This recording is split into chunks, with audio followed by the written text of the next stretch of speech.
We've all seen these before, the annual letter grade for New York City restaurants. But what if I told you that these restaurants were inspected more than the city's abortion clinics?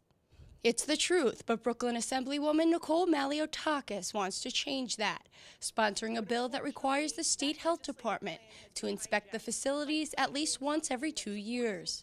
But there's a problem, a lack of definition of what an abortion clinic is. The health department says there's only 25 in New York State, but pro-life advocates like Monsignor Philip Riley say in this abortion capital, there are hundreds. It's a catch-22. It's a catch-22, and so it won't work. And it's really scratching the surface because they're not clinics. You'd have to say they're not. They're really doctors' offices. That's how they're registered. And as a doctor's office, they don't have to be inspected, you see, and they don't want to be inspected. Monsignor calls this problem false advertising, and rather than pass this bill, he thinks the church should be educating women so all abortion can stop. I think we have to speak the truth. We have dehumanized sex, dehumanized it.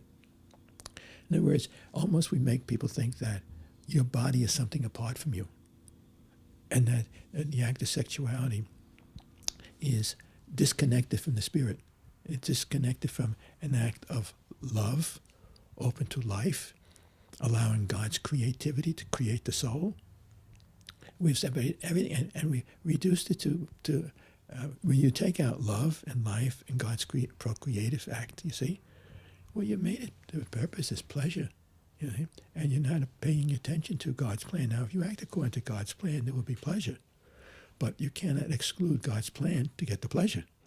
Maliotakis has called the medical procedures taking place without inspection a, quote, cause for alarm. And pro-life advocate Dr. Alveda King agrees on behalf of women's rights. Hospitals have to be inspected, emergency rooms, daycare centers, nail salons, dentist offices. Any place that provides certain services for people must be regulated and inspected. 2 years is really too long. Every 6 months maybe, and they should be random inspections without notice because you want people to be healed. Mm-hmm. Abortion does not heal, it kills. It kills babies. Sometimes women die from legal abortion. So I really would like for us to consider that if we really want to care about a woman, we will help her to live and we will help her children to live. Mm-hmm. Maliotakis told the Staten Island Advance that there shouldn't be any resistance to this legislation from opposing sides. But in a city where abortion has become part of a daily routine, many are unsure that this bill will be passed. Reporting for Currents, I'm Michelle Powers.